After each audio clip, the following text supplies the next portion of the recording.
Hello, welcome to platform power of education. हमारी प्यारी सी फैमिली पावर ऑफ एजुकेशन में आपका बहुत बहुत स्वागत है। आई होप आप सभी अच्छे होगे, तंदुरुस्त होगे और अच्छे से पढ़ाई कर रहे होगे, एग्जाम की अच्छे से तैयारी कर रहे होगे।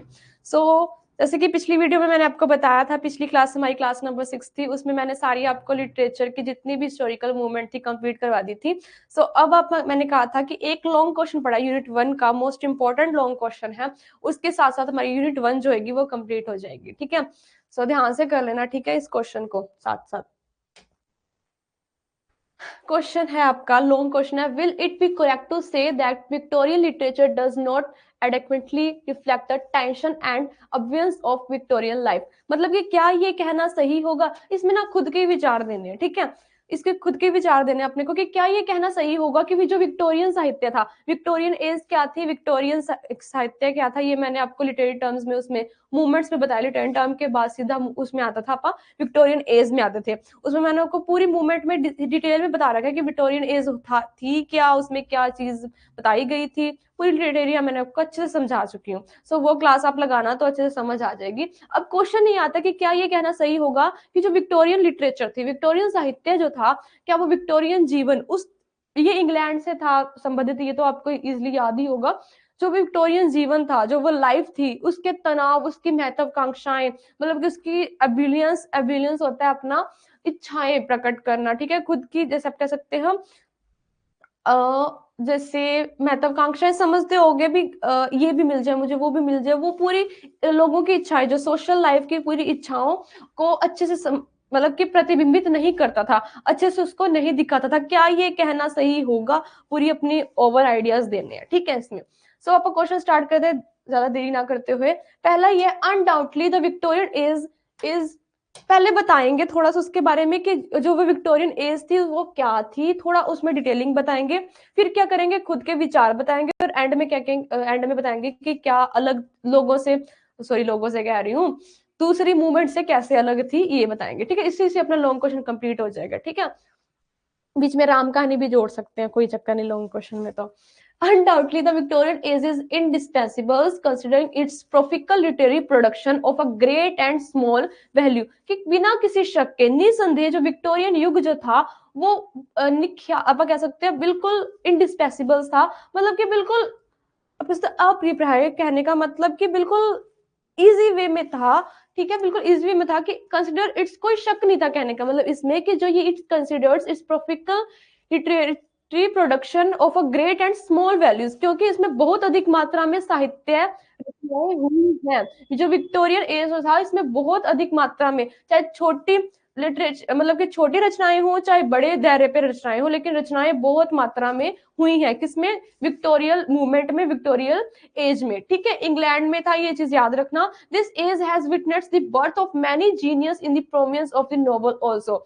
इस एज में, इस ये जो एज है ये किसके लिए जिम्मेदार है, उन महान कवियों में, उन महान पोइट्स के जन्म के लिए जिम्मेदार है, जिन्होंने आगे, वो जो आगे आए उनको देखो, इस एज ने उनको, इस पूरी लिटरेरी टर्म्स, इस पूरी लिटरेरी एज ने, विक्टोरियन एज ने क्या किया, उन लोगों को, उन छोटे छोटे कवियों को कह सकते हो या बड़े कवियों को कह सकते हो, ऑथर्स को, नोवेलिस्ट्स को, इन सबको, कलाकारों को मौका दिया आगे आने का और खुद के विचार प्रकट करने का, और कई तो काफी ज्यादा फेमस हुए, ठीक है, इसमें काफी जीनियस कवि इसमें हमारे शामिल हुए थे, हमारे सामने आए थे, ठीक है। The Victorian age is the however more notable for its novels, more for its poetry. कई ऐसे थे, देखो अब इसमें याद रखना, इस युग में क्या था, उपन्यासकार के क्षेत्र में भी कई प्रतिभाओं का जन्म दिया, ये हो गया। हालांकि विक्टोरियन युग अपने उपन्यासों के लिए अधिक उल्लेखनीय है, न कि अपनी कविताओं के लिए, ये चीज याद रखना कि जो ये विक्टोरियल एज है ये हमारी नोवेलिस्ट के लिए ज्यादा जानी जाती है, क्योंकि नोवेलिस्ट जो थे ना वो काफी मात्रा में इसमें हुए थे। अब नोवेलिस्ट होता क्या, नोवेल में क्या होता है, एक महत्वपूर्ण पूरी एक घटना की ओर दिखाया जाता है, एक पूरा इंसिडेंट दिखाया जाता है उस नोवेल, एक नोवेल में, ठीक है, सब पढ़े होंगे नोवेल तो आपने। पोइट्री में क्या होता है, एक जस्ट पार्ट दिखाया जाता होता है या खुद के विचार दिखाए जाते हैं, लेकिन नोवेल में क्या होता है, हिस्टोरिकल मूवमेंट्स दिखाई जाती होती हैं पूरी, ठीक है। नेक्स्ट कहाँ थे अपा, हाँ, prose has let's is firmer footing on the English soil, Johnson verbs and Goldsmith sentimental language had to give place to masterly manners, ठीक है, ये उनके नेम दिए गए कि गद्य की अंग्रेजी धरती पर अपनी मजबूत पैठ बनाई, जॉनसन की वचाल और गोल्डस्मिथ की भावुक जो हमारे थे, कौन से थे, जॉनसन्स जो थे, उन्होंने क्या किया था, काफी मतलब कि ना एक बड़े तड़कती भड़कती पूरी अपनी नॉवलिस्ट दी थी, पूरे नॉवल दिए थे। लेकिन उसी के साथ साथ जो गोल्डस्मिथ थे, उन्होंने काफी इमोशनल, अपनी इमोशनल लैंग्वेज में अपनी शैली यूज की थी। अब बात आती है इनकी अलग अलग उनकी सेंटिमेंटल लैंग्वेज की। अब बात आती है sentimental language, what is that. इसका मतलब ये होता है कि एक तरीका, किसी चीज को करने का, किसी चीज को बनाने का एक तरीका होता है, ठीक है। वो तरीका होता है जिसको आप कहेंगे शैली, जिसको आप यूज करते हैं कि किसी पोएम को लिखने का भी कोई तरीका होगा, किसी नॉवल को लिखने का भी कोई तरीका होगा कि लोगों पे कैसा इंपैक्ट डाले, ठीक है। तो इसमें जो जॉनसन वर्ब्स थे, उन्होंने तो काफी वचाल एरिया में इन्होंने अपना नॉवेल्स कह सकते हो या अपनी जो इन्वेंशंस किए थे। जो गोल्डस्मिथ थे, उन्होंने काफी भावुक भाषा, काफी इमोशनल लैंग्वेज यूज की थी, ठीक है। The Victorian is the sentiment senti essentially हाय रब्बा, the Victorian age is essentially age age of prose and novels. देखो, जो ये विक्टोरियन युग था, ये गद्य और उपन्यासकारों का युग था। देखो ये लाइनें कितनी बारी आ गई, लेकिन वो ये ना लिखने वाले का तरीका होता है, स्टार्टिंग में लिख दी, बीच में लिख दी वो लाइन, लेंथ भी बढ़ गई और नंबर भी मिलेगा। क्योंकि कई बार क्या होता है, लॉन्ग क्वेश्चन चेक करते करते ना टीचर भूल जाता है कि बंदे ने ऊपर लिखा क्या था, वही थोड़ा सा आगे लिख दोगे, लेकिन लिखना सही है, लिखना सही है, वही बीच में वही दो तीन लाइनें और ऐड कर दोगे ना, एक तो लेंथ बढ़ेगी क्वेश्चन की, दूसरा टीचर को एकदम से याद नहीं रहेगा और नंबर मिल जाएंगे। ये ठीक है, लॉन्ग क्वेश्चन में ऐसा ट्राई करना, ऐसे टिप्स ट्राई करना, ठीक है। मैं भी बहुत बार करती हूँ, हो जाता है system set. It is very true that, ये बहुत सच है कि that it has produced great poets and thinkers like Browning, Arnold and Tennyson. देखो ये पहले भी करके आ चुके हैं। उसमें क्या था, दो अलग कवियों के नाम, दो अलग नॉवलिस्ट ऑथर्स के नाम दे दिए, इसमें लाइन वही ऐड कर दी, लेकिन कवि जो थे वो अलग कर दिए। तो चाह कर भी जो टीचर है ना, आपके नंबर नहीं काट सकता। लेंथ भी बढ़ा दी क्वेश्चन की, लाइन भी वो कर दी है, लेकिन थोड़ी सी चेंजिंग की है, जस्ट थोड़ी सी चेंजिंग की। इट हैज प्रोड्यूस्ड, उसमें क्या था, इन्वेंट कर दिया, इसमें प्रोड्यूस कर दिया कि उसमें जीनियस नोवेलिस्ट थे, इसमें ग्रेट पोइट्स हो गए, एंड थिंकर्स मतलब सोचने वाले। ऑब्वियस बात है, लिखोगे कुछ तो कुछ सोच के लिखोगे ना, तो थिंकर्स ही कहलाओगे। सो इन्होंने थिंकर्स यूज कर दिया और नेम ही अलग कर दिया, लाइक ब्रोइनिंग, एर्नोट एंड टेनिसन, ठीक है। तो वो इज द टेंडरसन ऑफ, देखो ये कवि थे, ये चीज याद रखना, ठीक है। ये नॉवलिस्ट नहीं थे, ये कवि थे। उसमें तो अपन ने नॉवलिस्ट की बात की थी, उसमें कवियों की बात की, पोइट्स की बात की है। तो वो is the tendency of the age. उस टाइम पे जो हाल चाल चल रहे थे, जो विचार चल रहे थे, उनको इन्होंने आगे दिखाया, ठीक है। इन देयर पॉलिटिकल वर्क आएगा भाई यहाँ पे, पॉलिटिकल वर्क्स, ठीक है, राजनीतिक जो वर्क थे। One can find a graphic picture of description of the changes that have visibly और इवन प्रोबेबली आएगा, मैं सही करती हूँ उसको, प्रोबेबली, प्रोबेबली कम, इसमें आएगा पॉलिटिकल, ठीक है। या थोड़ा सही कर लेना, ठीक है, थोड़ा टेक्निकल इशू हो गया, बट सही कर लेना, थोड़ा वो तो चलता ही है। Probably come about in the field of religions, मतलब कि उन्होंने क्या किया, एक ग्राफिक पिक्चर तैयार करने की कोशिश की अपनी पोइट्री सेक्शंस में। जो उस टाइम पे जो राजनीति चल रही थी, उस टाइम पे जो पॉलिटिक्स चल रही थी, उस टाइम पे जो स्पिरिचुअलिटी चल रही थी, जितने भी विचार चल रहे थे, उन सबको एक ग्राफिकल पिक्चर, मतलब कि ताकि ग्राफ के थ्रू दिखाया जा सके। वो ग्राफ ना समझ लेना कहीं मैथ वाले ग्राफ समझ के बैठ जाओ, नहीं, जस्ट पॉइंट्स के थ्रू दिखाया गया, एक इमेज शो की, जिसको क्या एक, जैसे आप ग्राफ में क्या होता है, आप कह सकते हैं ना, ग्राफ में क्या होता है कि आप ओवरऑल पूरा देख सकते हैं कि भाई इस साल में इतनी कमाई हुई, 10 सालों में इतनी कमाई हुई। उसी तरीके से उस पॉइंट्स के थ्रू वो दिखाना चाहते थे कि इतने युग में, इस पूरी एज में क्या हुआ, ये चेंजेस, ये चेंजेस आए इसके थ्रू, राजनीति में, पॉलिटिक्स में, स्पिरिचुअलिटी में, रिलीजियस में, मतलब धर्म में कह सकते हो, रिलीजियस मतलब धर्म, इन सब में क्या परिवर्तन आए हैं ओवरऑल, ठीक है। ये दिखाने की कोशिश की थी ताकि जो पढ़ने वाले उनको अच्छे से समझ आ सके, ठीक है। Browning is not at all obsessed with the religious doubts, मतलब कि जो ब्रोनिक थे, वो जरूरी नहीं सिर्फ जो धार्मिक, जो उनकी कह सकते हैं ना विचार, सिर्फ उन्हीं से ही ऑब्सेस्ड नहीं थे। ऑब्सेस्ड मतलब कि वो पोसेसिव, सिर्फ उसी से पोसेसिव नहीं थे। और ruined by the publication of drawings, ठीक है। वो क्या थे, एक स्पष्ट रूप से आय परिवर्तनों के, ये हो गया, ठीक है, प्रजापति के उत्पन्न हो गया, ये सिर्फ उनसे ग्रस्त नहीं थे। ये क्या थे, ईश्वर के प्रति भी इनको ऐसा था, भी संदेह नहीं कह सकते अपन, मतलब ये कह सकते हैं, उनको बर्निंग को क्या होता था कि ये चीज ऐसे है तो ऐसे क्यों है, स्पिरिचुअलिटी में चीज वो जानने की बहुत कोशिश करते थे, ठीक है, इन चीजों के बारे में।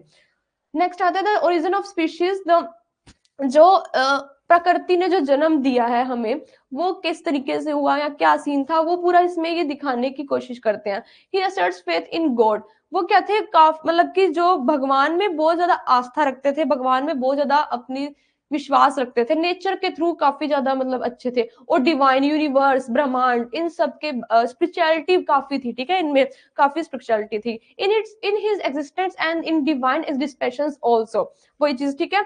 His optimisms had gained for him an immortal name at a critical hour. Matthew Arnold is so much obsessed. देखो ये बात आती है इनकी, इनकी बात यहीं पे खत्म होती है। उनकी आशावादिता ने उनके एकमात्र महत्वपूर्ण समय में अमर नाम दिया था। उनकी इन्हीं चीजों के बारे में, उनकी इन्हीं ऑप्टिमिज्म्स, मतलब कि इन्हीं महत्वाकांक्षाओं के बारे की वजह से उनको एक नाम दिया गया था। उनका एक नाम कहने का मतलब, अभी तक देखो उनकी तो डेथ हो गई है ना, लेकिन फिर भी उनका नाम अभी तक जिंदा है स्पिरिचुअलिटी के मामले में, मतलब कि आध्यात्मिक कविताओं के मामले में। वो इसी वजह से ही है, उनकी इन थॉट्स की वजह से है, ठीक है। उनका नाम जो है वो अमर हो गया था। अब आती है मैथ्यू की, मैथ्यू ने क्या किया था वो भी देख लेते हैं भाई। Matthew Arnold is so much obsessed with the facts stated its journey's books that he falls into a permanent state of sadness and presence. भाई ये तो थोड़ा इमोशनल लग रहा है बंदा।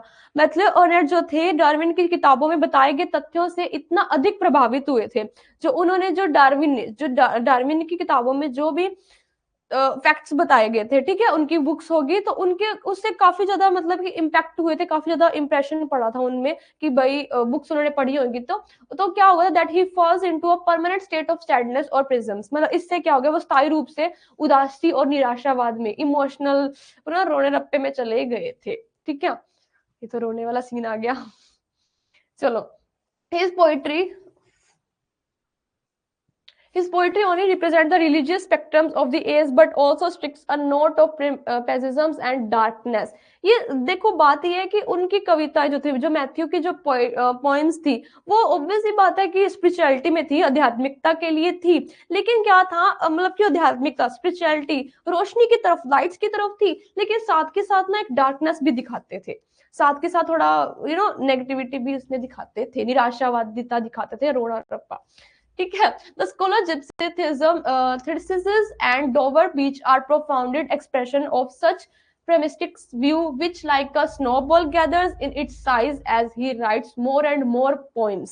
अब बात आती है, जो द स्कॉलर जिप्सी थे, थैरिसिस और डोवर बीच ऐसे निराशावादी विचारों की गहन अभिव्यक्तियां हैं। मतलब ये देखो, अब बात आती है एक की, मैथ्यू की बताई इसमें। अब थोड़े और पॉइंट्स की तरफ ले गए, क्योंकि हमें लॉन्ग क्वेश्चन कंप्लीट कर रहे हैं ना। तो ये भी एक ऐसे कवि थे जो क्या थे, काफी ज्यादा अपने निराशावादी इमोशनल एक्सप्रेशन देते थे अपनी कविताओं के थ्रू, ठीक है। सीधा सिंपल लैंग्वेज जो इसमें यूज की थी ना, उसमें इसमें यूज कर सकते हो, ठीक है। काफी ना, मतलब ना बर्फबारी की तरह, पूरा ऐसे स्नोबॉल्स बर्फबारी की तरह ही अपनी ऐसी कविताएं लिखते थे और वही अपलोड करते थे, ठीक है। अपलोड नहीं करते थे, मतलब कि पब्लिश करते थे। Again, his poems in short are saturated with such religious discussion in a valid manner. इसमें क्या था कि हाँ, जैसे जैसे वे अधिक से अधिक कविताएं लिखते थे, ये हो गया संक्षेप में। अगर शॉर्ट फॉर्म में अगर आप कहें, तो उनकी जो पोइम्स थी, उनकी जो कविताएं थी, वो कहते saturated with such religious discussion in a valid manner.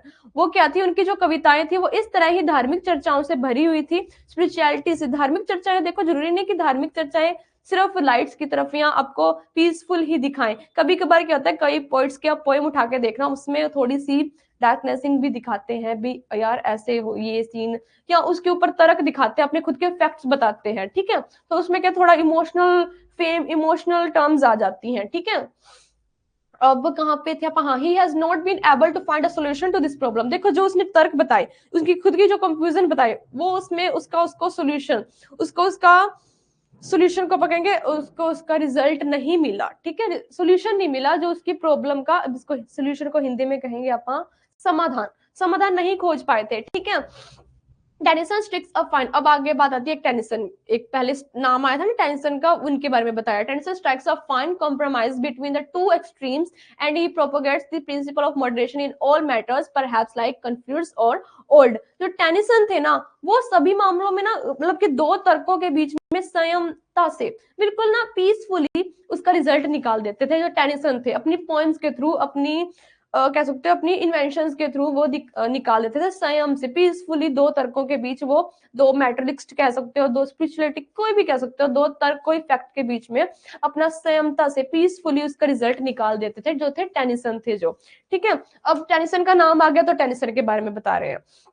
Tennyson जो था, Tennyson is the voice of age and of people, it is who voices their hopes and aspirations, their faith, their doubts and their sadness। जो Tennyson युग था, बात यह है कि Tennyson point से तो टेनिसन युग हुआ, और लोगों की आवाज है वो उनकी, उन लोगों की आवाज है जो कि उनकी आशाओं, उनकी आकांक्षाओं, उनके विश्वास, उनकी जो फेथ था, उनकी जो होप्स थी, उनकी एस्पिरेशंस थी, महत्वाकांक्षाएं थी, उन सबको, उन मतलब लोगों के सोशल, पूरे जो लोग थे, सोशल पीपल्स थे, उन सब की दिल की आवाजों को दर्शाता था अपनी पोएम्स, अपनी इन्वेंशंस, अपनी लिटरेचर के थ्रू। ठीक है, कहाँ थे, हाँ, एज ही सेज, उन्होंने कहा था the old order changes yielding people to new place to new, sorry, let one good custom should corrupt the whole world। उन्होंने कहा था कि जैसे कि वे कहते हैं कि पुरानी व्यवस्थाएं बदल जाती हैं, मतलब कि पुरानी जो अपनी सिस्टम था, पुरानी जो ऑर्डर्स थे वो बदल जाते हैं, वो चेंज होते रहते हैं, और नई व्यवस्थाएं आ जाती हैं, अपना स्थान ले लेती हैं। एक अच्छी प्रथा पूरी दुनिया को भ्रष्ट कर सकती है, अच्छी नहीं है पुरानी प्रथा, पुरानी प्रथा जो है वो दुनिया को भ्रष्ट कर सकते हैं। कहने का मतलब, आप देखो, अब भी तुम देख सकते हो, अब ना कई ऐसी प्रथाएं हैं, अब मैं किसी परंपरा का नाम नहीं लेना चाहूंगी, लेकिन कई ऐसी परंपराएं हैं जो उस आप हिस्ट्री में जाकर देखे ना तो वो जरूरी थी, वो कोई ना कोई उनका साइंटिफिक कह सकते हो, या कोई ना कोई उस टाइम पे कोई उनका रोल होगा कि वो यूज की गई, लेकिन अब उनका कोई रोल नहीं है, उनकी कोई जरूरत नहीं है, लेकिन फिर भी वो परंपराएं चलती आ रही हैं, जो क्या इस टाइम पे जो प्रेजेंट टाइम है उसको बहुत खराब कर रही हैं, पूरी सृष्टि को कह सकते हैं, पूरी अर्थ को खराब कर रही हैं। ठीक है, काफी ऐसी परंपराएं हैं, आप अच्छे से आपको पता होंगी, है ना, काफी ऐसी परंपराएं हैं। करप्ट कर सकते हैं, मतलब उसको भ्रष्ट कर सकते हैं, उसको खत्म या खराब कर सकते हैं, कह सकते हो। He has well understood the new changes sympathies with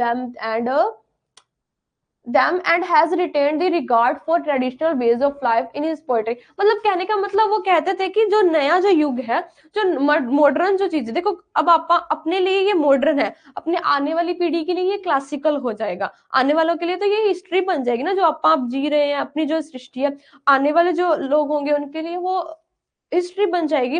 तो मतलब कि इसमें कवि यही कहते हैं कि जो आने वाले युग है हमें उसको अपनाना चाहिए, जो चेंजेस आते हैं उनको संयमता से पीसफुली अपनाना चाहिए। ठीक है, पर संस्कार अपने साथ रखने चाहिए।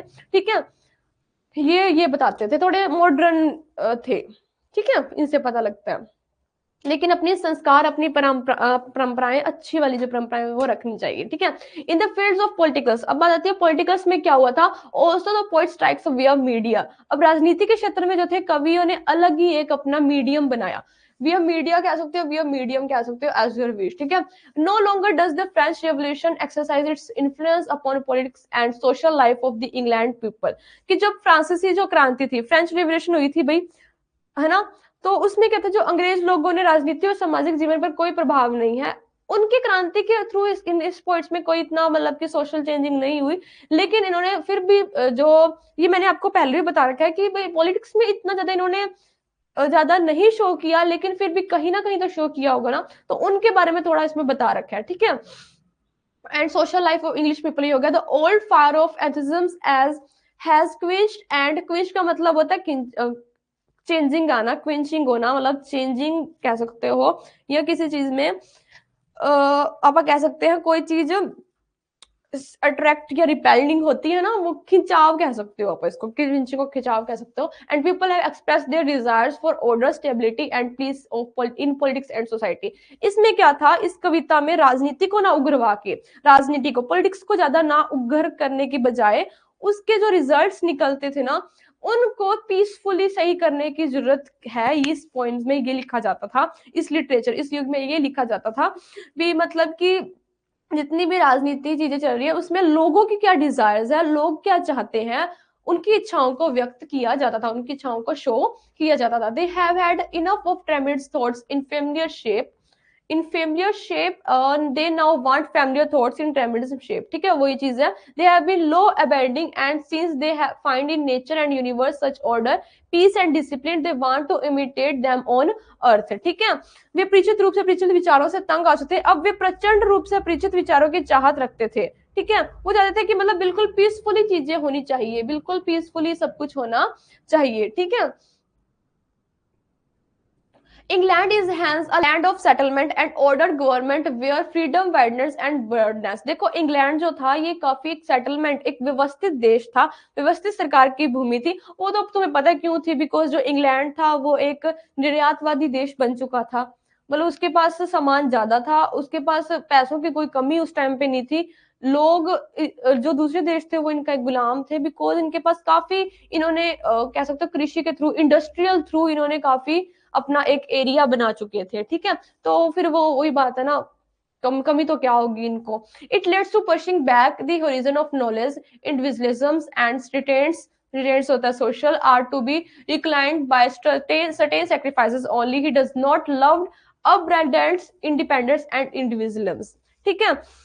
व्यक्तिवाद, इन्होंने क्या किया था, यह ज्ञान क्षितिज को पीछे धकेलता है, व्यक्तिवाद और प्रतिबिंबों और केवल कुछ बलिदानों से ही सुलझाया जा सकता है। उन्हें बेलगाम स्वतंत्रता व्यक्तित्व पसंद नहीं था, मतलब कि उनको ये था कि बिल्कुल पीसफुली ही एक अपने पास एक क्रिटेरिया हो, एक संविधान कह सकते हो, जिससे क्या हो, सब कुछ सबके अंडर सब रहे, लेकिन फिर भी खुद का राज हो, जैसे अपनी संविधान, अपना संविधान है ना, उस तरीके से।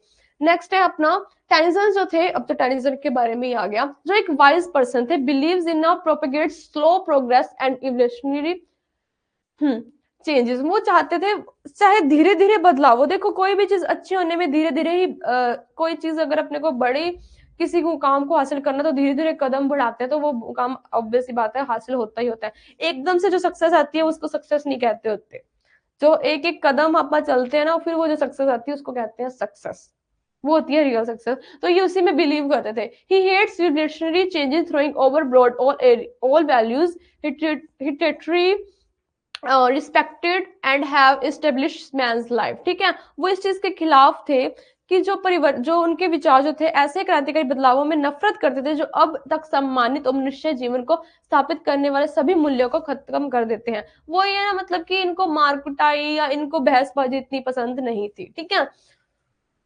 The old order should go, but the new one should come in gradually and impractically।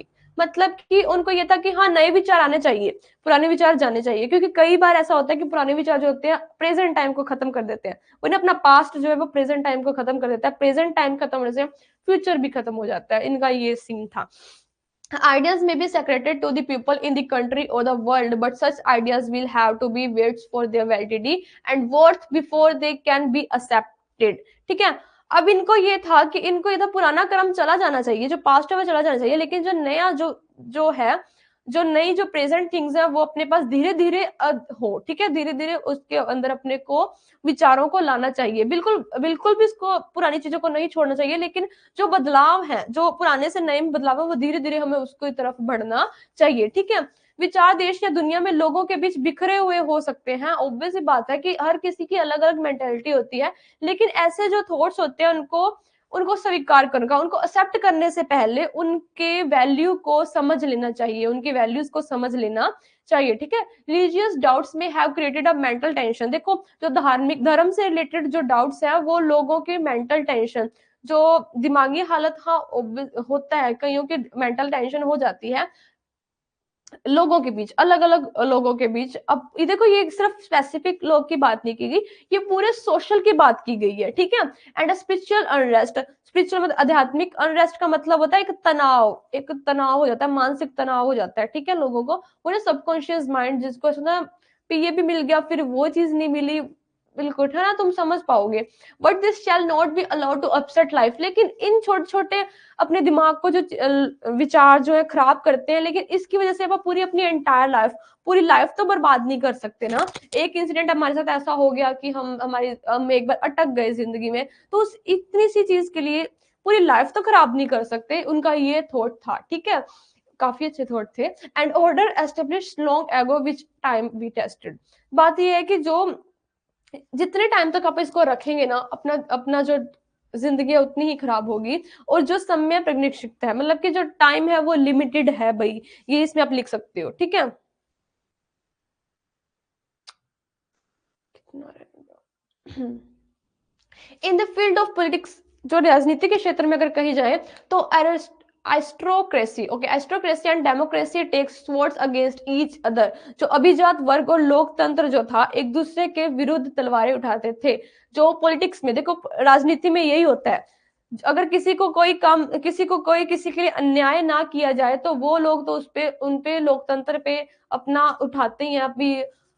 तलवारें उठाने का मतलब ये नहीं हुआ कि मार कुटाई, मतलब कि आवाजें तो उठाती हैं। वो आवाजें धीरे धीरे क्या करती हैं, आंदोलनों का रूप लेती हैं। आंदोलन धीरे धीरे क्या करते हैं, जंग का रूप ले लेते हैं। वो इसमें, ठीक है, वो एक दूसरे के विरुद्ध थे, ठीक है।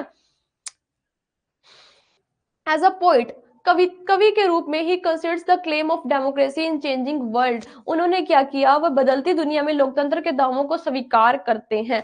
वो कहते हैं कि हाँ, डेमोक्रेसी सही है, लोकतंत्र बिल्कुल सही है, क्योंकि वर्ल्ड चेंज हो रहा है, तो सरकार धीरे धीरे चेंजिंग करेगी, ये चीज बेटर ही रहेगी, ठीक है। In a changing world that the people should be given the right to rule their country since they form the majority, and at the same time he does not approve aristocracy, कि लोगों के अपने देश पर शासन करने का अधिकार दिया जाना चाहिए। उस टाइम पे ये चीज कही थी, देखो अपने अब है, उस टाइम की हिस्ट्री की बात की जा रही है, क्योंकि वे बहुमत में है, और साथ ही वे अभिजात वर्ग को उखाड़ नहीं सकते। मतलब कि एक अभिजात वर्ग को उखाड़ नहीं सकते, इसका मतलब ये है कि जो लोगों, जो वर्ग बना के लोग कह रहे हैं कि हमें भी न्याय दो, या हमें भी ऐसा होना चाहिए, कि वो कहते हैं कि एक ऐसा लोकतंत्र स्थापित करना चाहिए जो लोगों के द्वारा ही बनाया गया हो। ये उनकी थी थॉट, लेकिन अपने ये चीज है, अपने इंडिया में ये चीजें थी, ठीक है, उस टाइम पे, ठीक है। ये तो इजीली समझ पाओगे, पॉलिटिक्स जो जिनके पास है वो तो अच्छे से समझ पाएंगे, पोल साइंस वाले तो। He upholds their claims also and tries to reconcile the two opposing forces। अब वो चाहते थे कि इन दोनों वर्गों के बीच में, सरकार के बीच में, कह रहे गवर्नमेंट, अंग्रेजों के बीच में, जो उस टाइम पे जो नेता लोग थे उनके बीच में, और जो अभिजात वर्ग के जो थॉट्स हैं, उन लोगों के जो थॉट्स हैं, उन दोनों के बीच में जो लड़ाइयां झगड़े हो रहे हैं उनको सुलझाया जाए, और उन जो दोनों के बीच में जो तनाव पैदा हो रहा है उन सबको पीसफुली शांत किया जाए, ठीक है। The House of Commons and the House of Lords come to be establish and they veto each other. कि जो उनके जो House of Commons and House of Lords का मतलब होता है कि जो हाउस ऑफ लॉर्ड्स मतलब जो भी मंदिर, मस्जिद, चर्च थे उनमें, और जो नॉर्मल लोगों के बीच में, जो घर है उनके बीच में सामंजस्य बिठाया जाए, ठीक है। ताकि वो, मतलब वही ना, कि छोटी जाति के लोगों को इसमें आगे बताया गया कि छोटी जाति के लोगों को ऐसा ना हो कि उनको न्याय नहीं मिला, ठीक है। इन्होंने ये वो लिटरेरी टर्म इसमें यूज कर दी। बोथ दी हाउसेस, दोनों वर्ग कह सकते हो आप, इसमें हाउस को वर्ग से डिनोट किया गया। डिस्कस हॉटली कॉमन इश्यूज, क्या अगर वो दोनों मिलके, दोनों वर्ग जो मिलके अगर इन सब का कारण जानने की कोशिश करें, तो शायद ये चीजें बहुत पीसफुली ही, अच्छे से बैठ के अगर समझ पाए, तो पीसफुली ये चीजें शांत हो सकती हैं। And thrash out a solution, solution मिल सकता है बेनिफिशियली टू बोथ, जिससे क्या हो, दोनों को ही फायदा हो ना, गिव एंड टेक बेसिस। मतलब कि जो बड़े लोग थे, हाउसेस ऑफ लॉर्ड्स, जो उस टाइम पे जो राज करते थे, वो जो थे, और जो छोटे वर्ग के जो लोग थे, कॉमन जो लोग थे, उन दोनों के बीच में ऐसे सामंजस्य बिठाया जा सकता है, अगर जो सरकार जो हो वो लोगों द्वारा ही चुनी गई हो, ठीक है। It is an age of domestic tension. ये जो टाइम था ना, युग, ऑब्वियस ही बात है कि ये जो युग था 18th सेंचुरी, 19th सेंचुरी, ये पॉलिटिक्स युग ही था, अब भी चल रहा है, लेकिन उस टाइम पे बहुत ज्यादा था, ठीक है। और ये कोई, इसमें कोई वो नहीं है, डाउट नहीं है कि ये डोमेस्टिक टेंशन की नहीं थी। देखो, राजनीति थी उस टाइम पे, तनाव बहुत ज्यादा था उस एज में। Has where women clamour for absolute freedom from man and authority in government. उस टाइम पे क्या था, जो महिलाएं थी उस टाइम पे, जो वुमेन्स थी, उनको बहुत ज्यादा स्ट्रगल करना पड़ता था खुद को दिखाने के लिए भी, भाई हम भी हैं, हमारे भी कोई रूल्स होने चाहिए, हमारी बेनिफिशियल भी कोई चीजें होनी चाहिए। उस टाइम पे उनको बिल्कुल भी, है ना, दबा के रखा जाता था बिल्कुल, महिलाओं को, वुमेन्स को, है ना। They demands franchise and equality with the other sex हिटरीज बिल्डिंग डैम। मतलब कि इसका मतलब ये हुआ कि, मतलब कि जो पुरुष लोग हैं, जो अदर सेक्स वाले जो लोग हैं, जो पुरुष लोग हैं, महिलाओं को बिल्कुल भी उनके नीचे दबाया जाता है, उनको बिल्कुल भी रूल नहीं दिए गए हैं। उनको भी था भी, हम भी उनके साथ, पुरुषों के साथ समान कंधा से कंधे मिलाकर हम आगे बढ़ जाएं, हम भी बढ़ना चाहती हैं, लेकिन ये चीजें उस टाइम पे नहीं थी। वो सिर्फ चाहती थी लेकिन ये होती नहीं थी, उनको पूरा दबाया जाता था महिलाओं को, ठीक है। इसमें इस युग में it is actually a battle of two sexes since revolutionary ideas have been shown in human minds. ये दोनों कह सकते हो पुरुषों के बीच में, औरतों के बीच में, मेंस वुमेन्स के बीच में एक ना तनाव ही था कि भाई वुमेन्स जो थी बिल्कुल ही नीचे उनको दबा रहे हैं और पुरुष जो है वो आगे बढ़ रहे हैं, ठीक है। थोड़ा तनावग्रस्त ये एज थी, ठीक है। तो Tennyson does not approve of women's complete ambitions and active participation in public affair, ठीक है। अब इसमें जो थे ना वो टेनिसन जो थे महिलाओं की पूर्ण मुक्ति और सार्वजनिक मामलों में सक्रिय भागीदारी को स्वीकार नहीं करते। बात बस यहीं पे आती है, यहाँ क्या एंड में आके कंक्लूजन निकल गया ना। शुरू में अपन ने बताया कि वो विक्टोरियन एज थी क्या, बीच में अपन ने बताया कि क्या कुछ हुआ विक्टोरियन एज में, एंड में अपन ने बताया कि उन्होंने ना पॉलिटिक्स में, ठीक है नहीं गए, हम मानते हैं पॉलिटिक्स में तुम नहीं गए, लेकिन उस टाइम पे अगर उनको जो विक्टोरियन एज में जो ये चीज भी तो हो रही थी ना, विक्टोरियन एज में जो पॉलिटिक्स भी तो आ रही थी, राजनीति भी तो आ रही थी, तो उस राजनीति में जो महिलाएं थी, जो वुमेन्स थी, जो बेचारी दबी जा रही थी, उनको दिखाया ही नहीं। वो भी तो एक पहलू था। हमारा क्वेश्चन यही था, क्वेश्चन पे ध्यान दो, क्वेश्चन ये था क्या जो विक्टोरियन पोएट्री सेक्शन था, विक्टोरियन लिटरेचर थी, क्या वो पूरे के पूरे विक्टोरियन एज को शो करती थी? नहीं करती थी। दिख गया ना, देखो उसको गलत भी नहीं कहा गया, लेकिन उस एज को, ठीक है हम मानते हैं कि काफी सारे पोइट्स हुए, काफी सारे नोवेलिस्ट उसमें जन्म लिया उन्होंने, काफी लोगों को आगे आने का मौका मिला, लेकिन इन चीजों को तो शो नहीं किया ना। ठीक है पॉलिटिक्स में नहीं गए, राजनीति में नहीं गए, लेकिन महिलाओं के बारे में अगर वो बताते तो ये जो विक्टोरियन एज है ना बहुत ज्यादा फेमस हो जाती, ठीक है। ये तो दिख ही रहा है अब अपने को।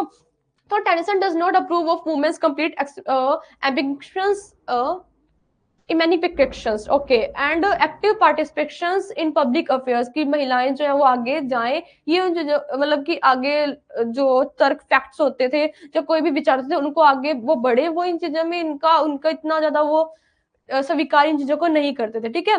By his point when sweeping, ये हो गया, एक चीज रहेगी ना, एक मिनट, हाँ, it is poem to look after, यहाँ से अभी ही produced women in his country through his poem to look after the domestic affair with care and interest.